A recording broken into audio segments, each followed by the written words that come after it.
मुंबईतील मुंब्रा लोकल दुर्घटनेनंतर रेल्वे मंत्री अश्विनी वैष्णव यांनी तातडीची महत्त्वाची बैठक घेऊन मुंबईतील लोकल ट्रेन आणि गर्दी संदर्भात चर्चा केली आहे। त्यामध्ये मुंबईतील लोकल ट्रेनला दरवाजे असावेत की नसावे यावर प्रामुख्याने चर्चा झाली असून यातून 3 पर्याय समोर आले आहेत।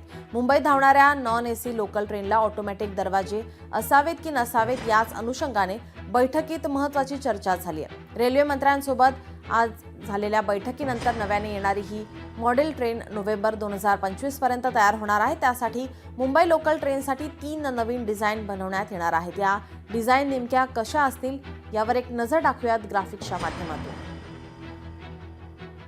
लोकल ट्रेनच्या दरवाजात लुवर्स म्हणजेच हवा खेळती राहणाऱ्या पट्ट्या बसवण्यात येणार। या पट्ट्यांमुळे व्हेंटिलेशन हवा खेळती राहू शकेल। रेल्वे डब्याच्या छतावर व्हेंटिलेशन युनिट्स बसवण्यात येणार आहेत। त्यामुळे बाहेरून ताजी हवा लोकलच्या डब्यात येऊ शकेल। लोकल ट्रेनच्या कोचमध्ये वेस्टिब्युल्स बसवण्यात येतील। एका कोचमधून प्रवासी दुसऱ्या कोचमध्ये सहजपणे जाऊ शकतील। वेस्टिब्युल्समुळे ट्रेनमधील गर्दी स्वाभाविकपणे मोकळी होईल।